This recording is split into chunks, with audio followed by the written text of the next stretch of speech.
Welcome to WellPlayed Talkthrough, powered by SteelSeries Alias microphones, but more on that later. My name is Zach Jackson, and with me today is Adam Ryan. Hello there. And Nathan Hennessy. G'day.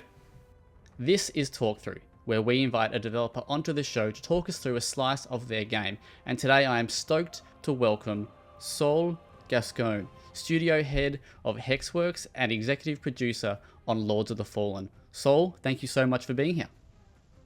Thank you guys for having me. Hello, everybody. G'day. We're very, very excited to get into this. I know that Adam, who will be playing the game today, is Sweating. he's sweating bullets. He's sweating bullets. Yeah, mate, it's 10 degrees in the room, but I am absolutely sweating. Nah, you'll be fine. You've played a Soulslike before, so you know, Yeah. they're all the No same, worries. Just fun. So Saul, so you're from Hexworks, which is a CI Games studio, and you recently, that studio recently released Lords of the Fallen, which Nathan here actually reviewed, and I think gave an 8. We certainly did. Yeah, we had a good time. A 10. Yeah, we enjoyed our time with it. So just very, very quickly for those watching and listening, what is Lords of the Fallen? So Lords of the Fallen is a action RPG set in Mornstead, which is part of the World of the Fallen, which is a universe that we started building in 2014. You were playing Harking, which was, let's say, a convict that was freed from his prison to try to stop the comeback of Adir, the demon god Adir. And the current game is a sequel and a reboot of that original game, in which we took that base of, okay, you have Adir, the demon god, that is, the classic bad guy, right? And we created 2 more factions. We created a faction that to confront it, right? So the legends in some lore of the first game, there was mention of the 3 judges. So the 3 judges were actually the guys that defeated him and buried him underground. That's why you can only see the hand.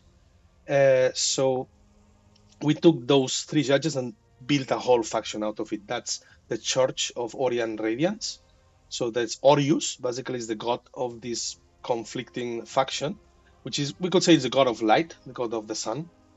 And they are in a constant fight between each other, trying to just say who rules humans, basically, right?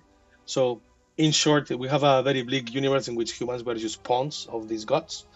So we wanted to create, though, a third faction to kind of create a nice, let's say, dynamism between different enemies. And this is where Umbral came to be. So we thought about, okay, what will all gods fear, right? And then we came up with the conclusion that will be death. And that's where Umbral came to be, right? So Umbral is, in short, a representation of death, what happens when you die. And what happens when you die in our bleak universe is that you just get eaten by a cosmic horror creature, very Cthulhu style. And that's what you do in our world. So Nice. then, go for it. Sorry. No. I was just saying, it sounds good. Okay, so then in this game you are basically taking again on the role of stopping Adir's resurrection. So Adir is, in short, when the 3 judges defeated Adir, they buried him underground, and they created these beacons of power that are using Orion Radiance, the power of the sun, to actually keep him at bay, right? But evil never dies. So Adir, let's say, corrupted these guardians, the Hallowed Sentinels, corrupted them, transforming them into what you see in game, which are a bit, cuckoo people, like a bit crazy, they went a bit too far with their beliefs, etc. And in short, they failed as well. So Adir resurrection is just about to happen. So then the Church of Orion Radiance sends their best warriors, the Dark Crusaders, which we could say like medieval James Bonds, if you wish, to actually stop that resurrection, right? And what makes these guys special, what makes you special, is that you are these Dark Crusaders are the only ones that can actually use the lamp for their purpose, for the let's say, the goals of their god Horus, right? What is this lamp? So this lamp is a completely arcane device. It's absolutely forbidden. Anybody that touches anything umbral will get executed immediately by the Horus Radiance because it's heresy, it's pure heresy. But the Dark Crusaders are the ones that have the actual permission to be able to use it, right? So that's what makes you special. You are, let's say, part of the good guys, but you can use an heretical device, which is the lamp, right? And this is where the game starts. Like you see one of these Dark Crusaders that is coming to stop Adir, but he basically gets executed by the Light Reaper. Who is the Light Reaper? The Light Reaper is a monstrosity created by Adir to hunt lamb hunters, right? So basically, what to hunt the lamb bearers. Sorry. So then he's a lamb hunter, basically, right? So that's where the whole game starts. You see a Dark Crusader coming in, hey, I'm so cool, and then he gets executed, and then he drops the lamp away, and that falls into a random dead body, which is you, the player. So you become by accident this Dark Crusader, and you are supposed to stop the resurrection of Adir. So I want to jump in, Saul. We've talked here themes of resurrection, heresy, and the Crusaders.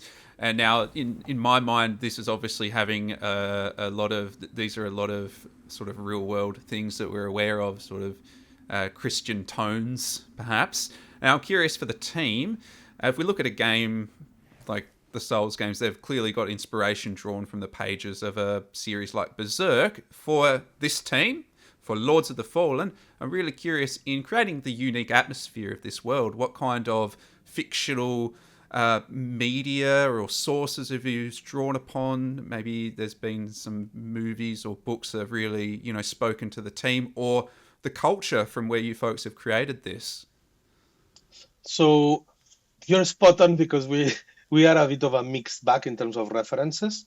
So we take references from Berserk, also from Claymore, which are like classic, now modern classics, right? They certainly are. Japanese medieval dark fantasy, but also we took a lot of references from our own culture, right? So, for instance, like Game of Thrones is a clear reference in terms of like grounded fantasy. And that's something that we always had in mind. We always wanted to do, even if we went crazy and do some, unique stuff, to always have this grounded, believable universe, right? So you see a door, it's a door. It's not like everything is all over the place, right? And then imagine that you take something like Game of Thrones and you put it in a blender with the insanity of Berserk or Claymore, right? And then you do a cocktail, and that's more or less super high level what we tried to build. But on top of this, you have Umbral. Umbral is directly inspired by the works of Jigger, Segosan, which is a French artist. So we took references from different places, right? It depends a bit on. Basically, we try to give to every environment and every faction a clear setup. So Horus, for instance, and the Radiant guys, the Hallowed Sentinels, they come from the most classic European medieval dark times. When people was burned or assassinated or sacrificed, whatever you want to call it, because of the word of God, right? Witch hunting era, all of this, let's say, very dark medieval times. That's what defines the Hallowed Sentinels. Meanwhile, for instance, the Rogar, the followers of Adir, the demons, we could say, they are inspired more from creatures like from Alien, from Hellraiser, and a lot of other cultural references of horrific, demonical things, let's say. Cool. I just want to quickly ask, so whereabouts in the game is Adam sort of playing right now? Like what point in the game would this be? So this is the demands of the Hallowed Sentinels. These were the Hallowed Sentinel set base to control from here the beacons that maintain Adir at bay, basically. But they've all gone a bit crazy. So right now the idea is that they are let's say a corrupted version or an exaggerated version of what they used to be, right? Previously these guys were very pious, very pure on their beliefs, on their actions, on like you could say like monks almost, right? They were warriors but also monks, like crusaders. But in short, the corruption of Adir has really made damage, let's say, their current state, and they are all now a bit cuckoo, right? So what happens is, no big spoilers, but there is a device somewhere to be found in these whereabouts that actually provoked this corruption, this Those crazy. that little blue orb. Sorry, that little blue orb. When I was playing before, like what are they? Like what do they actually do? I'm curious to know. So this is part of the upgrades you can do to your lamp. In your lamp, you can socket the eyes of previous lamp bearers. So in this case here, this eye, this eyeball that you socketed Right. in your lamp, actually what it does is that every time an enemy dies, there is a chance for a umbral mine to spawn. And then these umbral mines, as soon as an enemy gets close by, it will explode and deliver them damage, basically. Awesome.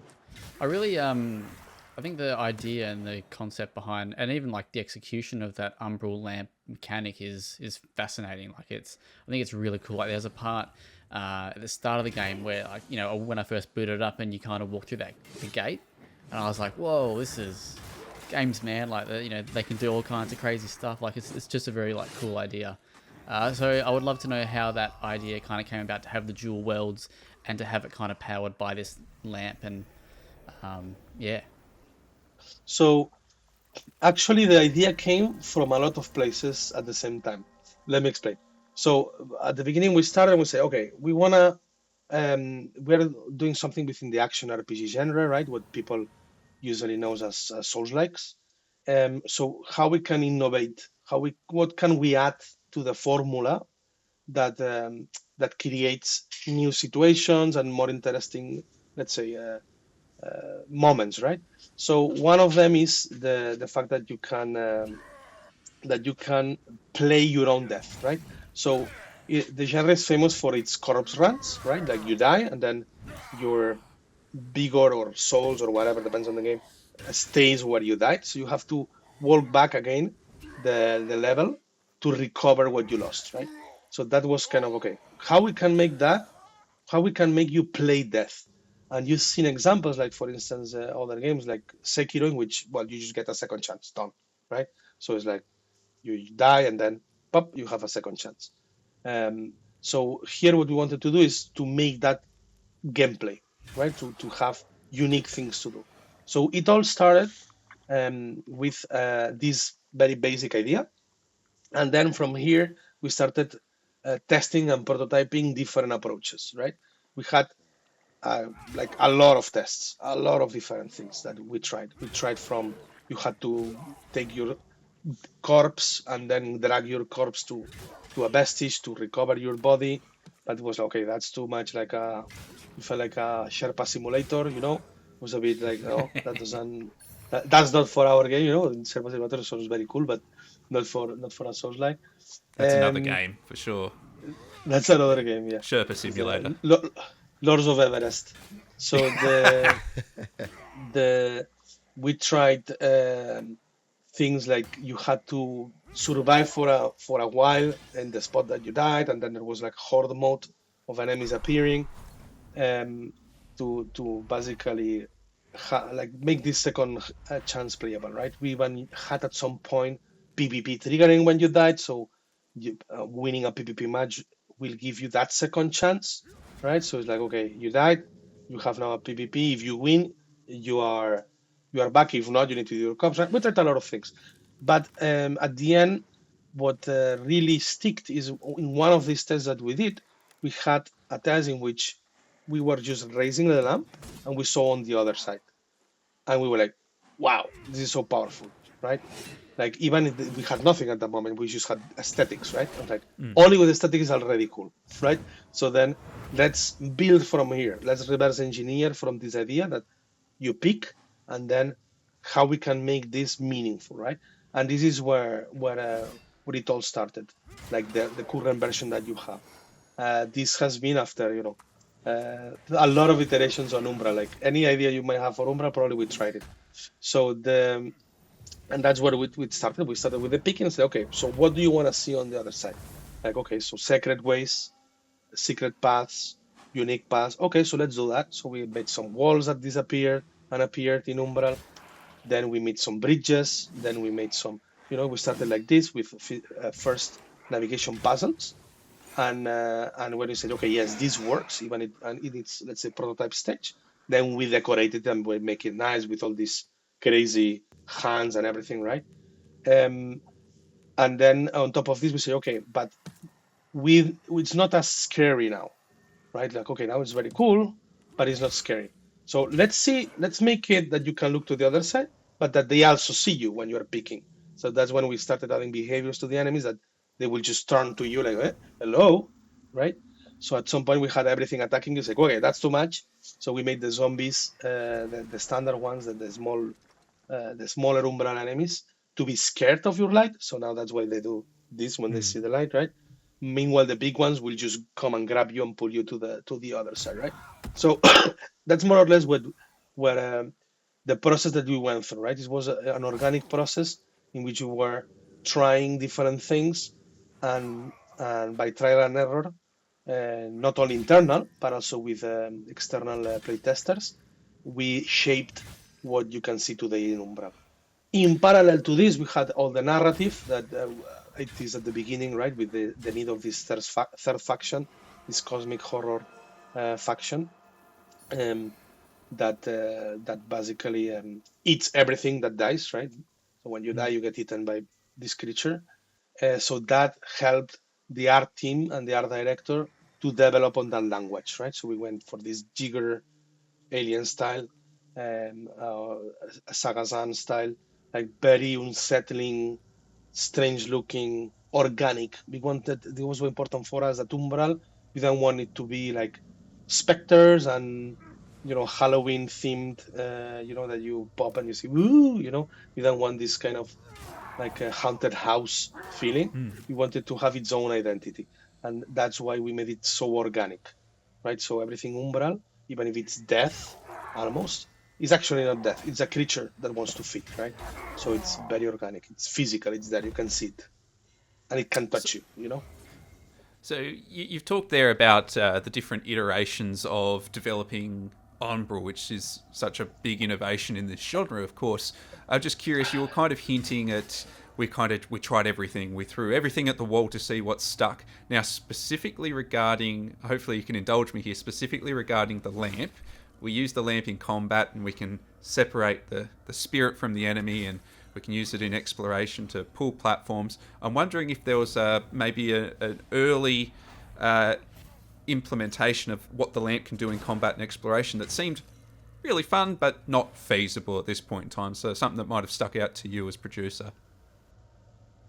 Yeah, actually, it's very important for us at Hexworks that anything that we add to the game needs to work on every aspect of the game, right? So Umbral had to work from a level design perspective, like navigating the environments, like finding secret spots, sometimes being blocked and having to find a way out.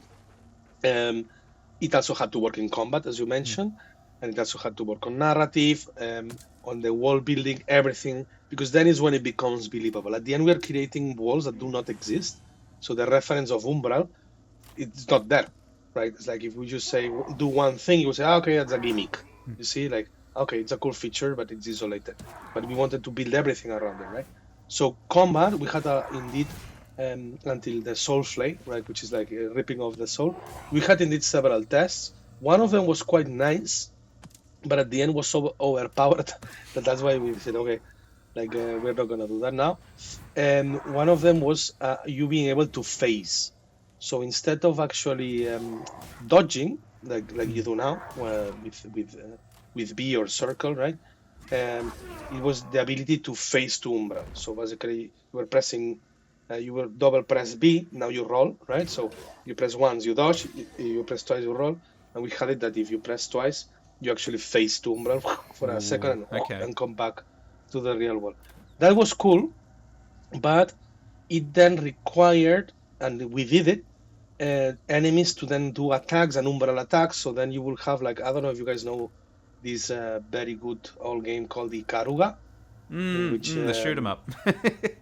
it's a shoot 'em up in which you had different attacks, right, or enemy bullets, let's say, and you had to switch between the two walls. So it kind of became that, and then we're like, that's too much. Like it was too arcade.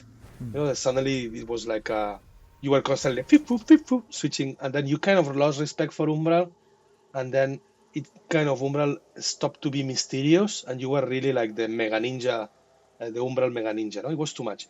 But some of these abilities, like this one, not exactly as I described, but we transform them into upgrades for the lamp, the eyeballs that you can socket to your lamp, right? So, in short, if you check the eyeballs upgrades, those are different iterations, different tests that we did, but they were so overpowered and sometimes too many new information for the player that we don't want to give it by default, so we added them as upgrades for the lamp. This one we transformed it a bit though, and we made it into basically it's an ability that when you dash or roll, the enemies get provisional damage. They get withered health. So then when you do any dash or anything, they get which is what we were doing in the previous version, the Karuga style, that every time you dodge, they got a bit of wither, right? Yeah. So that's the remain of that, let's say, crazy test. Cool. So I just wanted to point out that this is actually, Adam has only played this game ever so briefly because we allowed him to get a little bit of hands-on with it just to get a feel for it. He's a played, newbie. He's a newbie to this. He's probably played less than an hour up until we started this. How do you think he's going so far? Apart from this part right now, it's probably a terrible place to stop. Now he just discovered one of the blockers. You need to go to Umbral or use the lamp. You can also Rift, not having to do the full transition. No, he's doing good. He's exploring now the backtracking a bit on the steps, right? Exploring a bit the previous area, which is a thank you because it's a very beautiful area. So thanks for showing it. And then he needs to go up to the kitchen and then take it from there. So here to the left, if you guys want, I don't know what's your plan, if you want to keep progressing or just if at any time there's something that you can show off based on where Adam is, please let us know. Yeah. So yeah, if you keep going forward, you'll see you need to go back to where you started, sort of. Better in action though, because in Umbral there is another thing, is like you see the eyeball on the top right. So that's the eye of the putrid mother. So in short, if it goes red, you are not gonna be happy, because it's gonna be a hunter, the Scarlet Shadow, that is gonna try to kill you. And that Scarlet Shadow, you need to be around level 80-ish to be able to defeat it. It's quite a high level character. So the idea with this is that as the player progresses through the world, Umbral is very scary, and the Scarlet Shadow is like the representation of like, don't stay too long in Umbral, but at some point you can actually dominate Umbral yourself, right, with all your lamp upgrades and with the ability to be able to kill the Scarlet Shadow. I mean, you can kill it at level 1, and we've seen some people defeating it like what, like level 1, but it's very challenging. It's very hard. Did you ever have a idea where you could actually just manually go back and forth between the two worlds without having to actually find a point in the world where you can? So yes, we had it like this at some point, but then it basically made Umbral a bit trivial, because then what happens is that then as you could go in and out, as soon as, for instance, this enemy attacks you, you will go bye bye, and then you're back to action, right? And then with this, but wait, let's put a limiter to that, right? Let's put like a amount of usages or a recharge or whatever. But then you will just wait with that recharge until until the situation got ugly, and then pop and switch, right? So we tried that too as well. Yes, the capability of being able to go in and out. That was part of the Ikarua thing that I was mentioning before, right? The being able to switch at will.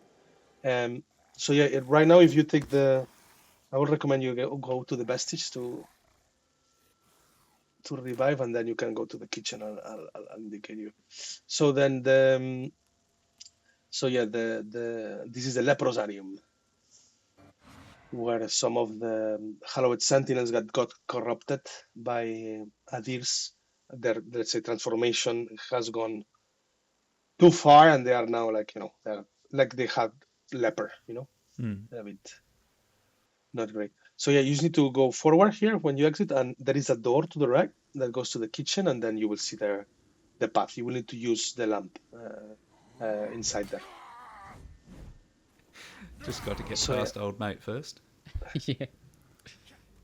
Nobody's Yeah, watching, mate. Hollywood You're all good. Is this the door that's behind him? Exactly. Yeah. So there's a door just He's up the stairs next to you, Adam.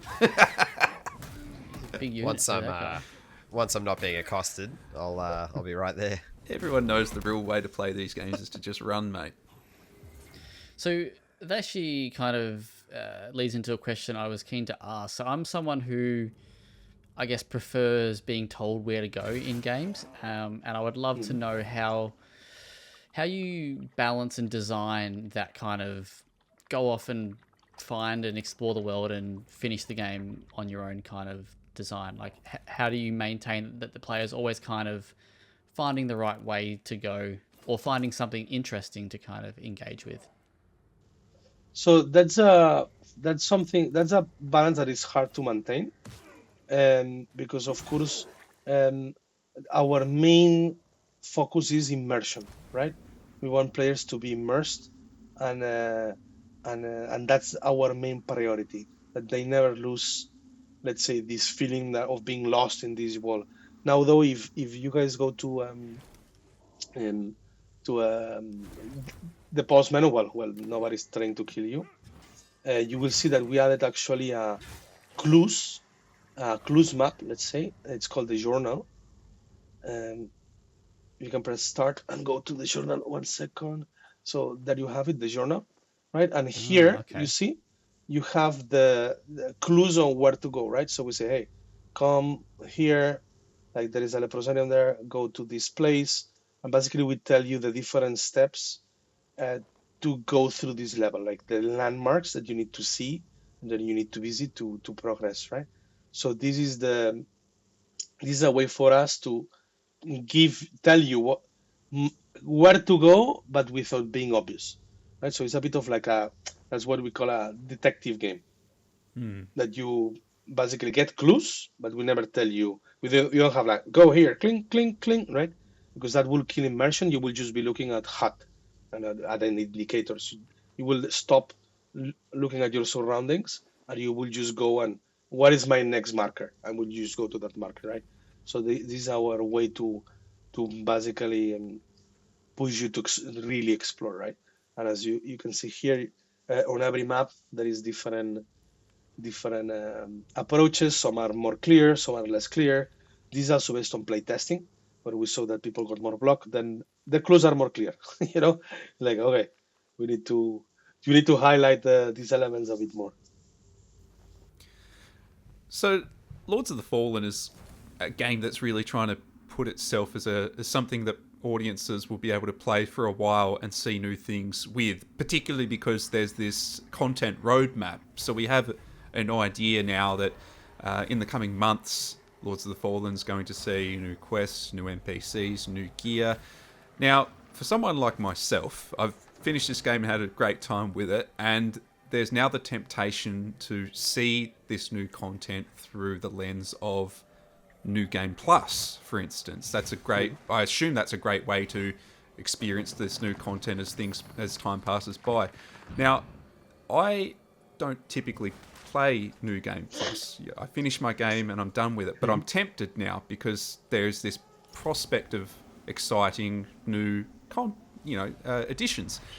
How would you describe Lords of the Fallen's New Game Plus mode for someone who potentially maybe doesn't play New Game Plus? Like, what may players expect from coming back for that new game experience, particularly because Lords of the Fallen is going to be this growing game now? So yeah, in NG Plus you have we made several things to make your let's say journey more enjoyable. So one of them is that some enemy positioning and some enemy spawns are changed in NG Plus. So then when you actually play again, you have a slightly different experience. Like I'm not gonna try to oversell it, okay? But you have different enemy spawns, you have different situations. Some place that you were like, this is easy. Suddenly, whoa, wait a second, this has changed, right? So to keep you a bit on your toes, we haven't gone, let's say, bananas about it, but there is definitively different challenges. Now, you started with an OP build, like you're gonna be stronger than what you should be to start proper NG Plus, right? Okay. So then at the beginning you're gonna have let's say an easier time, especially as you know the enemies, where they spawn, the bosses especially. You also understand them now. You don't need to learn their mechanics, right? So you're gonna have an easier time. And then we've made all the quest lines and all the new content enjoyable, both if you start from zero, like NG Plus, or you are actually almost at the end of the game and you just want to get that content, right? Yes. So it's a very good, indeed. That's at least how we designed it, or what our plan is to indeed give all this new content as extra motivations for you to go to NG Plus and experience it. On top of this, we are adding. That's going to take us a bit more time though, because like it just takes more time. Which we are adding NG Plus modifiers, right? And that's something that is also important for us, that you will be able to customize further your experience. Like, okay, I want more enemies, less enemies. I want more vestiges, less vestiges.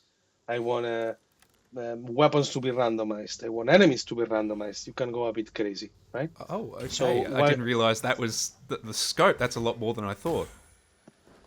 Yes, so right now you still don't have it. That's something we're working on, but that's what we're working towards, because the idea is that, in short, we are, as in the team, we are the biggest fans of this genre. Like we play these games, like every game that launches, we get platinum for all of them.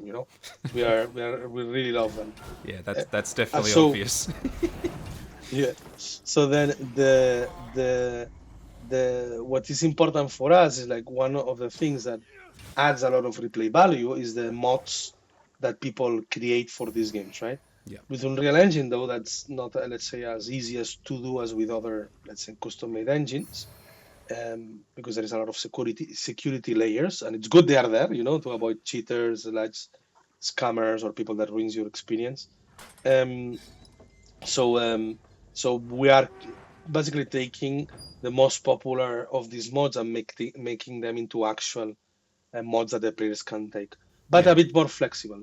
So the idea is that, let's say you finish now the game and you say, okay, I want to play this again, but I want to do it in NG Plus 1. Or not, maybe you just want to keep the same, because you are a trophy hunter. We've seen a lot of this from our community, like, hey, I don't want a bigger challenge, I just want to hunt trophies. Please help me. So okay, so you can restart it in NG Plus 0. So it's basically the same level of difficulty. So you are gonna basically be like a Sharknado, you know what I mean? Like, you're gonna go killing everything that moves. So does that mean that there was a deliberate effort from the team to, or from whoever's in charge of trophies and achievements, to make it so that we didn't have to go New Game Plus 1, 2, and 3 or whatever to get the platinum? Like, everyone should be able to just get it at a base difficulty without too much. Exactly.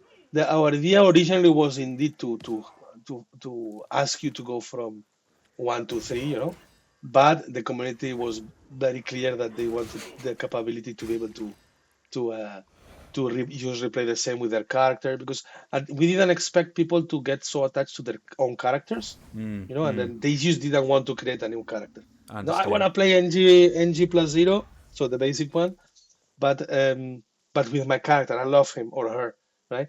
So I was like, okay, fair enough. And for us, it took us some time, but it wasn't a crazy task. You know what I mean? I would say, okay, if this is really what you guys want, we feel it's fair, and at the end, it happens only once you've completed the game once. So our philosophy is like, once you've completed the game, we'll let you do with it a bit what you want, right? I mean, you already proved you can do it, right? That you can go through the difficult experience, right? Through this not very welcoming universe. And now, like, okay, it's for you to enjoy at your own leisure, do whatever you want with it, right? That's why the modificators come in, the NG plus 0 or plus 1. It's all driven into giving players more control For on the such a brutal game, subsequent that's a runs. very generous philosophy.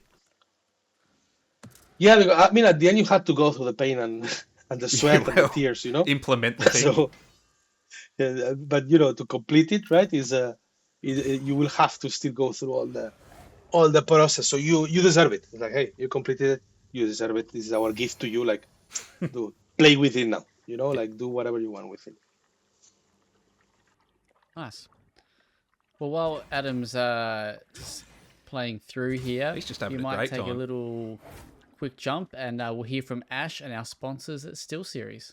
SteelSeries is renowned for its innovative and award-winning products that elevate your gaming performance and experience, and the new range of Alias microphones are no exception. Alias microphones feature a capsule that is 3 times larger than most microphones on the market, giving your recording richer and deeper audio. And with the free-to-use Sonar software, AI-enhanced noise cancellation eliminates the background noise that other cardioid microphones will capture. With Sonar, SteelSeries has tailor-made an audio suite that offers the complete solution for content creators who want to manage their EQ levels, personal and stream mix, and it works seamlessly with programs such as OBS and many, many more. Available now, Alias Microphones and Sonar features everything you need to take your content creation to the next level. Very nice. Thank you, Ash, and shout outs to SteelSeries once again for sponsoring Talkthrough. Adam, how are you finding it?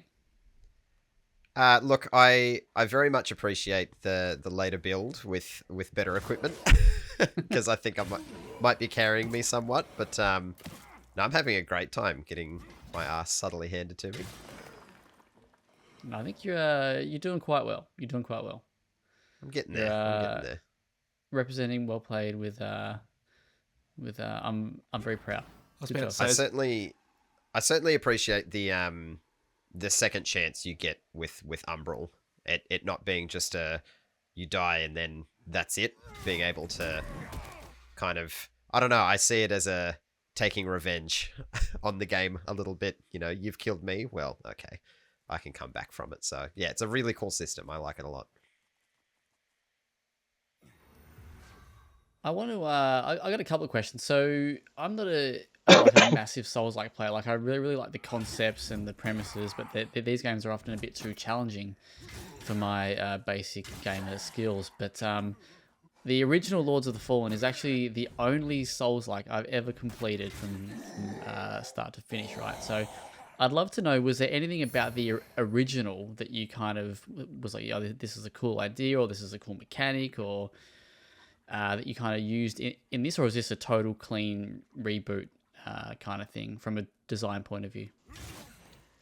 There was a few elements that we took, yes. Like, one of the things that the first game did very well was your character being, let's say, a weighty, bulky, medieval space marine, right? We're like, like, and pushing through everything. So that's something that we don't want to lose, but we don't want the game to only have that, right? So in short, what we did is that we improved on all the RPG elements of the game, so you can actually be that guy. So you can still play like Harking of the first game, right? If you keep like super heavy gear, like huge hammers, or ultra hammers, grand hammers, sorry, you can actually be that guy. So that's something that we wanted to still give the player. So you don't have that much poise. So then when enemies attack you, they don't interrupt you as often because you are very heavy and slow. But when you hit, you're like a truck, right? But as you see here, this is a balanced build. It's somewhere in the middle. So it's using big weapons, but the armor is very light to compensate. So then your weight doesn't go more than medium. So we wanted to give these things on top of that, right? So basically, heavy is similar to Harking in the first game. Medium is what you're seeing now on screen, and light is more like of a ninja. Let's say, whoops. Sorry, I saw that comment. The guy was testing like, ay, ay, ay. Yeah, It was that felt bad. But you have to. You have to. You can take that revenge you're talking about. And see There how you go. sweet it is. There you go. So that's one of the things. Then the other thing that we took is in terms of let's say upgrades for your weapon, etc. We have the runes like in the first game. So when you are killing enemies and especially in Umbral, or you can also find it in the world. There's a lot of ways to acquire them, but the most efficient one is in Umbral to actually get it from the enemies. If you do a special finisher, an Umbral finisher, you can get the runes. And every enemy has a unique rune.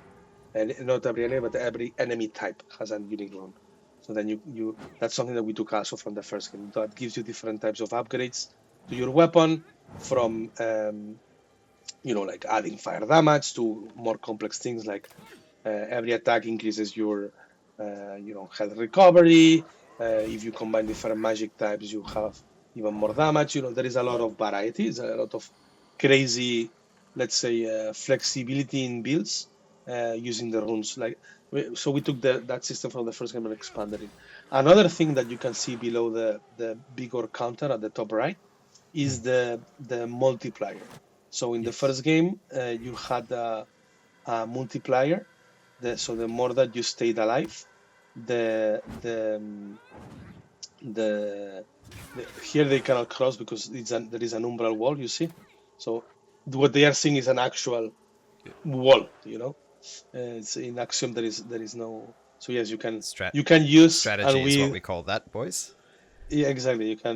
You can use it to cheese them a bit, Absolutely. To take advantage. So yeah, the multiplayer you have on top right, that's something that also we took from the first game. We expanded it though. In the first game was like the less time, so the more time that you were without using a save game, right, or a checkpoint, the higher the number was. And it's similar here but only in Umbral. So you can get that up, but only while you are in Umbral. And we did that because we didn't want people to feel forced to not use checkpoints, right? So it's only in Umbral that you can use it, but also you have the eye that is telling you, hey, don't stay too long.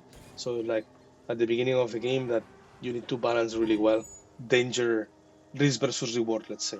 And then when you are like higher level and you can defeat the Scarlet Shadow, then yes, then you can farm bigger in Umbral, no problem. So we basically moved it, but to more of a layer, of a secondary layer for mid end game users instead of facing everybody with an early game, let's say, extra difficulty or extra thing to learn. When Adam there earlier was had the enemies positioned on the other side of that wall, they couldn't get through because it's a clear physical wall to them. Heard you mention a great keyword that Adam and I was just discussing before this, and that was cheese or cheesing. And we were discussing the fact that early on in the game, we noticed that players, even in cooperative, would use the umbral lamp to split the soul off of an enemy, particularly a hard enemy, over a canyon, a big empty pit, and wave bye-bye as the enemy falls to their death. And you figure that out quite early, and you're like, excellent, I'm going to exploit this. I imagine, and I picked up on a few instances of this during the game where I kind of felt like I was able to use the game against the enemies, and I felt really like quite cheesy about that, but great. I was like, excellent, this is a new trick up my sleeve. Have the development team actually taken that approach of we're going to empower the players with these little tricks that they can use that might feel cheesy? Is that a deliberate thing on your part? Yes. So, in fact, Yeah. we wanted to as part of the here you got trapped by an angler. By the way, it's a fake item. Uh, yes, that didn't work well. You can distinguish by the item. You will see that it has a, let's say, longer, thicker tail. So yeah, that was indeed made in purpose. The idea was to give players the Umbral Lamp an array of abilities that they could exploit, and basically, how do we balance that, right? We say, oh, but if I can throw anybody through a cliff, well, there's not that many cliffs, right? Well, that's So true. then we put cliffs in and places where let's say we want you to be able to use that, right? And it's 100% valid. We want you to do that. That's like, for instance, one of these big guys, you go like bye bye, and then drop them through a cliff, and like, it's done, right? So how do we balance it? We balance it like that, like how many holes or cliffs we add, and what enemies are there exposed to that fall, right? But yeah, 100%. This is something that we deliberately from the beginning would say, okay, if I can pull a soul, can I pull it somewhere else? And then what happens, right? It's like, well, if the soul goes there and the body follows, you're gonna fall. You can also use it with fire, so you can take an enemy and pull it on a fire, so then they get moved to the fire and they get burned. They get burned in the fire as well. That's another way you can use environment hazards, not only to affect you but also affect the enemies. This way, everything feels like how to explain it? Like the rules are the same for you and the enemies, right? Like the world works equally for everybody. Yeah, it certainly doesn't feel like you've broken the game, but it certainly does feel like you've earned a nice trick card to keep up your sleeve. I've got a slightly indulgent question here because you've made it very clear that yourself and the team play all of these games. So with Lords of the Fallen, which I'm going to, you've obviously played this, I'm going to assume you've finished it, responsible producer. What kind of build do you rock? What do you like? Are you the kind of, you just dump everything in strength? Are you a fat roller? Like, what's your flavor, Saul? So actually, I like combinations, builds that mix different things. So I either go for an agility-based build, so very fast, with two short swords usually, and then combine that with magic, and any of the three schools. But I have a special predilection for Umbral School because then I can actually wither enemies' health, poison them, so you can become very OP very fast. That's one of the, let's say, the my favorite builds. But in fact, I've finished the game quite a few times with beginning to end with different types of builds, right? Like so strength builds, like a unga bunga, as they call it, some of the streamers. Like a big hammer, like a big club. Yep. So I've played the game basically in both light, medium, and heavy builds, and then the heavy I went for a radiant-based build with justice and a unga bunga hammer, and switch between them depending on the type of enemies that I found, and combining that with spells like recovering spells, damaging spells, buffing spells. Then my medium build was with two short swords and a combination of poison, wither, damage elements, and a lot of nasty umbral tricks and magic. And then the light one, I went for a claws and full rubber. So then, but you can combine them whatever you want. Like this is what I chose, but I chose this because I wanted to, but I could have gone with any combo. This is one of the things that we spend a lot of time, which is generating this capability, this very deep RPG that you can really push. And actually, we're surprised because we added a lot of elements that can be combined with each other, and we never expected.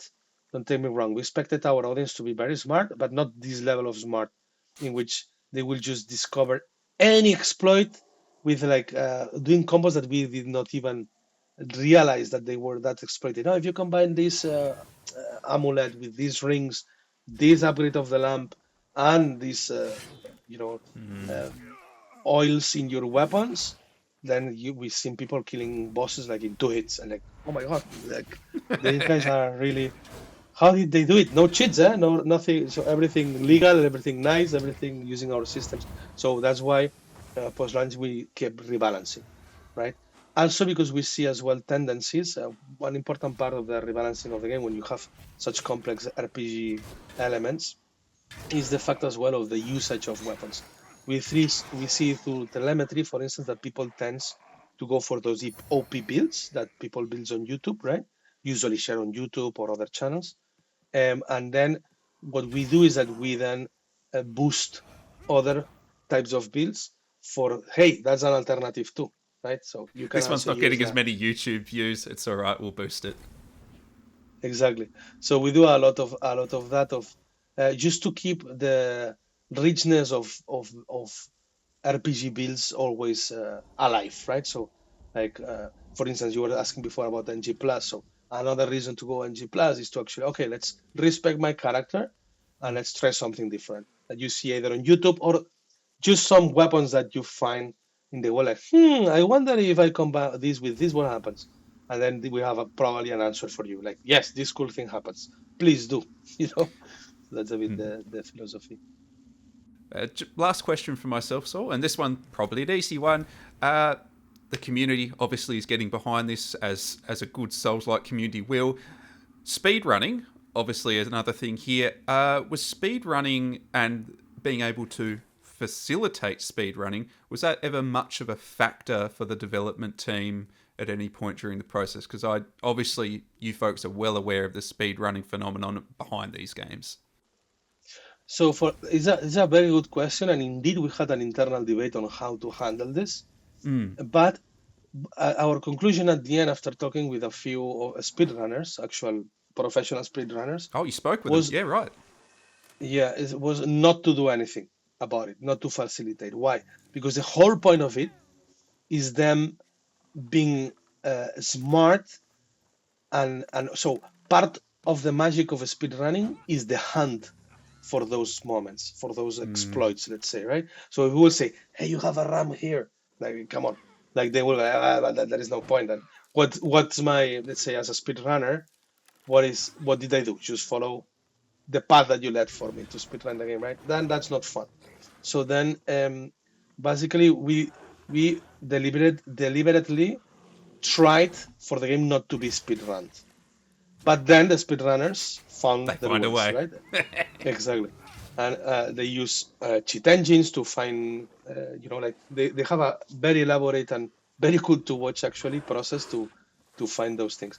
And now another question related to this is, okay, now post launch, you see some of the speedruns. Are you guys fixing those? Yes, we're fixing some. Why do we do that? It's because sometimes the speedrunners actually find bugs.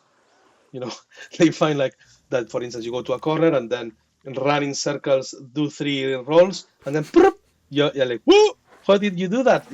So the those we fix. So which ones we fix? We fix the ones that could be reproduced in a normal playthrough by accident. Anything that a player by accident could step into, and we fix them. The ones that are clearly, let's say, require, let's say, a almost arcane combination of things, those we don't touch. We let them be, because that will never affect then a normal player, right? Like a player that is not trying to speedrun or to use that exploit. So it's always a balance. But we are watching right now all speedrunners. It's super fun to watch, and then we see like, okay, be good with this one. Like, whoa, wait a second, oops, no, we will have to fix, so because a normal player could actually just be stuck on a rock, and then the speedrunner know how to exit, but not a normal player, Yeah. So I want to ask a question about the game's launch. So, like the critical reception of the game was quite positive, but clearly the team had these grander plans than what you could actually put out at launch. So I guess what was the release window like for you and the team? And I guess how's the team feeling about the progress that you've made so far and with the upcoming post-launch content? So we are very happy with the results. we were actually basically we hit all the, let's say, the goals that we set for us in terms of sales, reception, etc., etc. But it is true that we had when we launched there were some issues with some GPUs, how they interact with Unreal Engine 5. I'm going to interrupt, and that, sorry. Adam, you yes. need to hold the umbral lamp out and hold right trigger on that little blue thing behind him. Thank you. Sorry, Saul. I could see that he was trying to get this guy's health down and it wasn't going anywhere. Oh, yeah, no worries. So so basically when we launched, we had we saw basic issues. We have one thing that is called Sentry. So whenever somebody has a problem with the game, we receive a notification. It's completely anonymous. We just get what type of GPU it is and the crash stack. So basically, we know why that person crashed or slash had an issue, right? You still have need to send. Like if you a call from here, everybody please click send whenever you have a problem, because then we can fix it. So we saw this day one, and it was at a staggering 10%, and we were like, "What the hell? What happened?" Right? And then we started checking as well other Unreal Engine developers, and we started helping each other, basically. So all other Unreal Engine 5 developers, we synced on, okay, we're having all these issues coming from how the game talks to DirectX and DirectX talks to the GPUs. So it's an issue on drivers, has nothing to do with the game code. But so it's not really let's say, our fault, but is our responsibility to fix it, right? So then we started working on this very hard. Today, I'm happy to say that we are below 1%, which is much better than a lot of other games out there, like much better. But we're at 1% thanks to the help indeed from AMD, NVIDIA, Epic, and other developers, other Unreal Engine 5 developers. There is not that many, so it's very easy for you guys to conclude who they are using Unreal Engine 5, I mean. But we are collaborating, right? And so you see updates happening, similar updates happening on the stability regard, performance regard in both some of these games that are launching, right? So it's basically, as a community of developers, we're helping each other with all these issues. So that's kind of the only thing that we were not happy about at launch, because we want to give players the best experience possible, and it indeed created an impact in terms of the initial reviews, which right now we see since the last Monday, our average Steam score for last week was 80% positive, right? So the tendency has changed completely, as these technical issues are off the table right now, and we've been improving the game based on community feedback. That's something that's how we work internally. Internally, what we do is that we have teams that specialize on combat, umbral. We call them strike teams. Other companies are called feature teams, whatever. But it's a team of experts of different fields. Like, for instance, on combat, it will be combat designers, animators, balance guys, programmers, AI programmers, that they will work together on a feature, right? Like whatever that is. So we do that. We take our game, we divide it in features, and then the strike teams work on those. Why I'm explaining this? Because there, when they finish a feature or an enemy, we do a review with the directors of the studio. Okay, and then when that is done, then we review it with externals, either play testing or different companies that we collaborate with that they do reviews. So for us now, we just added the community to that process. So we finish our thing, we approve it by directors, we test it with a playtest, and then we check it with the community. Hey, what do you guys think, right? And their feedback is important, because that also helps us shape these features, right? Let's say that our creative process is zero ego based. It's not like, no, this is how I envision it, and this is it. It's always a balance, right, between what we wanted to achieve, and sometimes you achieve that, great. Sometimes you don't. So then you need to, let's say, get your egos off the table and fix it, basically, or change it. So that's our process. How I guess how was developing the game in Unreal 5, and I don't know what my questions, but like, I guess, were you looking at other engines before that, before you settled on Unreal 5? And I mean, because like from what I've played so far, which isn't a huge amount, but it looks great. Like I've played it on both PS5 and PC, and visually, and it looks really good. So, what other perks and benefits did, I guess, Unreal 5 bring to the table for this? So Unreal Engine 5 gave us a lot of. Actually, let me just interrupt. There is a shortcut you can open there if you go back. So then you didn't. Sorry. I'm dying for a shortcut. Yeah. So go there behind this guy, to the. I also saw a chest in a big spherical area before, knowing full well that it was a trap, and Yeah. I fell So for it now, anyway. if you go out that door and to the right, you will see there is a. Just rush it here to the right. There you go. There you go. And then you can open after killing this guy, you can open a shortcut here. While killing these Can't tell you guys. how much I appreciate that. Got to get past him first. Oh, But you need to get fast and first, yeah. That the reward is worth it.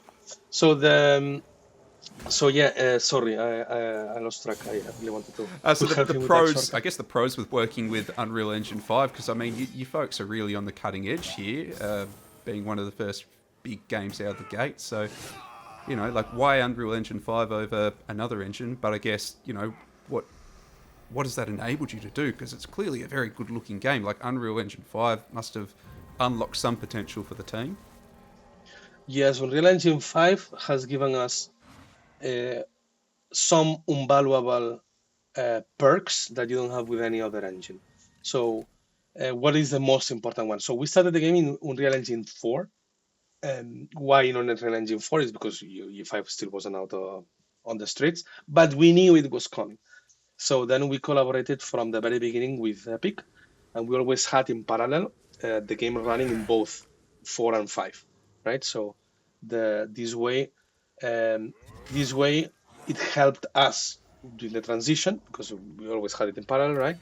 But also it helped us feedback Epic on, hey, what happened with this feature, right? Like in Unreal Engine 5 is not working. Yeah, because we are going to change it for this other thing. Aha! Yeah, for instance, physics, right? So we're going to change from physics, that was the name before, to chaos, right? So then, okay. So then we need to adapt to that, right?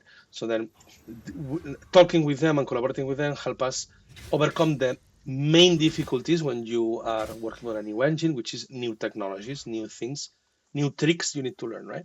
So we did that. But one very important thing for us and why we wanted from the get-go to go with Unreal Engine 5, or we decided very early, was mainly two things. There is a lot of things, right? But there was two that were really like, wow. One was Lumen, which is the new lighting, global illumination lighting from Epic, which allows you to light levels in real time. Why is this important? It's just for you guys to get an idea. This level that you are playing right now, before, was lit with what is called light mask, which is using light maps. What does it do? Is that you put in the editor the lights that you want, like that you see here, and then you press a button to say render. And then what it does is that it bakes the lights. It calculates all the lights, and then it puts on every item, on every object that you see in the wall, a light map, what is called a light map, right? Which is a light information, basically. Okay, so you have white light here, you have red light here, blue light, whatever, right? That's all good and dandy, except that for us it took almost 1 full day for sure, but almost 1.5 days, 2 days, depending on the state of on how many we had to rebake, right, to render the whole game. So that meant that, for instance, now here you will tell me, hey, you will go to a level designer or a level artist or a lighting artist and say, hey, can you please move that torch to the left? And he will look you with the eyes of like, no, please, no, don't make me do that. So I've got to remap it. Exactly, because then you had to click render and then wait for all those hours, right? So of course, what we did is that we did nightly bakes. So then people was working on their levels, and then at night renders will start running, and but you were always obsolete. You see what I mean? Like every day you were already, because somebody had moved a light somewhere else, right? And uh, you were never able to see really finish. We did it on Fridays. On Fridays, like, okay, nobody touches light for on Thursdays. So then on Fridays we had it all baked, right? It's not ideal. It works, and the industry has been working with that technique for decades. So it works, and you find your ways around. You build farms, you do a lot of tricks to shorten those times. You build your pipelines with that in mind. So you do a lot of things to overcome it, but it's not ideal. So Lumen, what it gave us is that now you can go to anybody, like a level artist, a lighting artist, level designer. Like, can you please move that light? And say yes, and then it's moved and it's done. So the light is in real time, right? So then that gives us an iteration time that allows us to make the game looking better faster, right? Because like when every iteration takes you a bunch of 1 day or 2 days, every iteration, of course it's just lower. So you're gonna have less iterations to see the pretty final look, right? But when you have something that you can just move in real time, then you can just iterate very fast, right? So that's one thing. And the other is Nanite, which Nanite is this crazy mega high res textures and objects, right? That basically what it's traditionally we use normal maps for you use, like, let's say a very low poly object, an object that had like a box in a lot of cases, and then with normal maps you fake that there is a lot of detail there, right? That there is volumes and there is with 99 actually you don't have to do that. You can just put the super mega high res object, and then 99 is going to scale itself depending on the power of the computer, your GPU, the console, etc., etc. So that was also something very attractive because it gave us a lot of like super high quality environments, right? With a very controlled performance cost. It comes with its challenges, though. Like nothing ever comes for free, right? And the challenges were that, of course, we had to be ready from the beginning. That's why we did the two branches. And once UE5 was stable enough, then we all switched to Unreal Engine 5. So there was a period at the beginning while we were prototyping and testing different things in which we weren't able to let's say go as fast because we had to maintain two branches, right? But this was absolutely worth it for the game we had at the end, right? So that's quite an intricate and complex process, having to run those two developments simultaneously. I mean, yeah, I can only imagine. yeah, but we have a very, of course, now me saying this, I'm biased. Yes, I am, but we have a very talented and experienced team that really allows us to do all these, let's say, more complex approaches, maintaining two branches, etc., etc. We have a great team, actually. One of the keys is that we are full remote studio. Oh, didn't even think to ask about that. Excellent. Yeah. So that actually gives us a big edge because right now, before you had to go, like, let's say you are located in, I don't know, like Sydney, Yeah. So okay, we have a studio in Sydney, right? So then you need to find a person that can do the job. Like, okay, you have the experience and the knowledge to do whatever. Let's say game programmer, artist, doesn't matter, right? Whatever profile. Plus, you need to be willing to move to Sydney, right? It's an amazing city, but you might have a family and your girlfriend slash wife slash boyfriend, husband, whatever, might not agree and say like, nope, I'm not moving from here, your kids might go like, no, I don't want to learn a new language, right? Like, well, Sydney is English, but I don't know, you go to, I don't know, like South Korea, right? And it's like, okay, now your kids need to learn South Korean, right? So, I mean, as every language is enriching, but sometimes like, hey, daddy, we learned like already like 20 languages, maybe we should stop, So maybe you should the, get I out of have game friends, development, actually. Dad.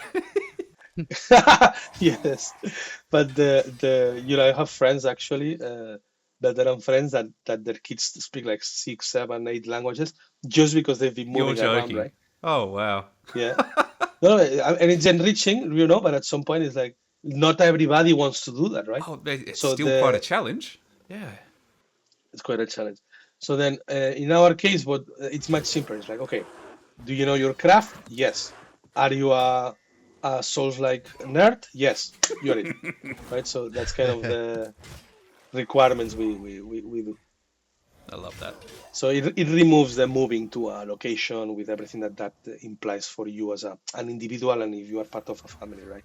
And games like this It are really gives testament. us good talent. Yeah, this is testament to being able to work remotely and be able to pull off a production. So it's always appreciated. Yes. Yeah, and for us it was a bit of an accident. I want to be honest too, because the let's say the office, the official office, we had it in Barcelona, in here in the Mediterranean, and we were meeting myself, the CEO, and the creative director Cesar. We were meeting for a lunch. We were like congratulating each other. Oh, how cool we are! What a cool office we got! In a cool city. Why Barcelona? It's becoming a big hub of gaming. It's been for mobile for a long time, but now it's becoming bigger and bigger for AAAs. We got a lot of studios here, so we were part of this growth, right? And we were super proud about it. But then that was on a Friday, and then that Saturday they say, "Hey, there is this COVID thing. Maybe you should stay home."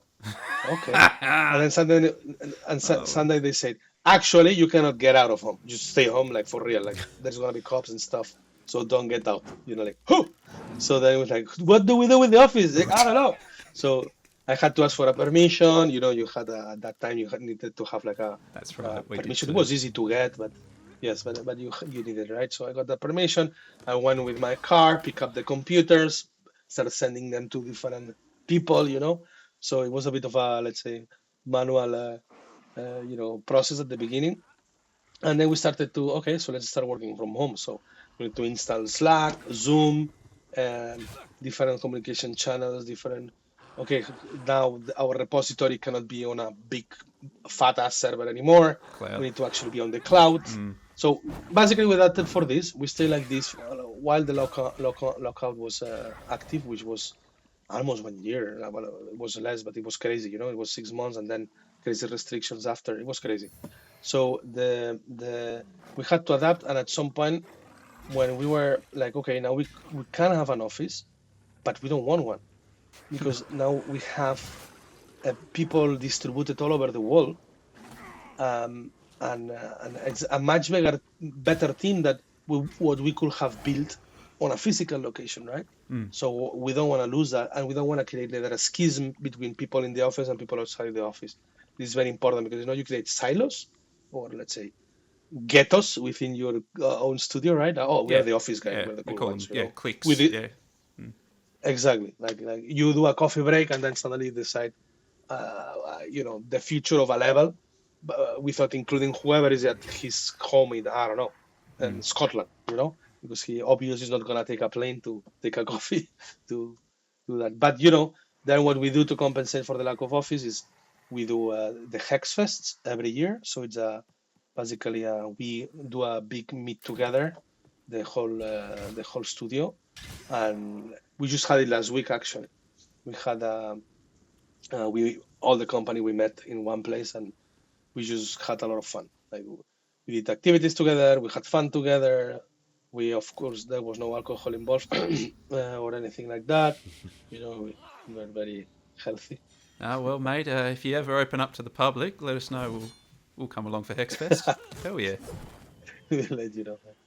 We actually discussed it at some point. Like maybe we should. Like well, like let's not let's not do it yet. We might in the future. Yeah.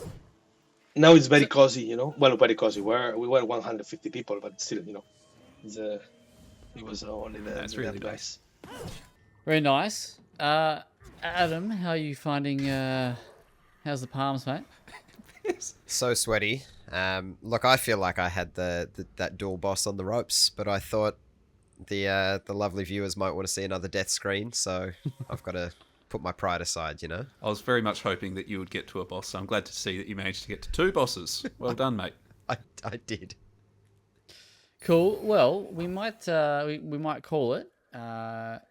Saul, you've been amazing. Thank you so much for joining here us on Talkthrough. It's been a great chat and a great insight into the development of Lords of the Fallen and Hexworks as a studio. Yeah, it's been great. Adam, have you got any questions that you've thought of while you've been playing? I've had no time for thinking, mate. I've only reflexes. I'm all thumbs at the minute, but no, it's been fantastic. Thank you so much for your time. Thanks, Saul. Cool. Thank Awesome. you to you guys. Yeah. So. Yeah, amazing. You know, and we can't wait to check out the new content that's coming to the game and see where the game goes. And yeah, it's been great. Thank you so much again. And if you want to check out the content on WellPlayed, you can go to www.well-played.com.au. You can check out the YouTube channel for our video series here, and go to where's the best place to check out Lords of the Fallen? Do you reckon? What's the best place to find out all the info or whatever you need? Awesome. Thank you very, very much, guys, for having me. It was a Awesome. pleasure. Check out Lords of Amazing. the Fallen on Steam or wherever else you get your games. Steam or wherever you get your games from. Amazing. Awesome. Thank you so much, and we will see you next time. Ciao. Bye.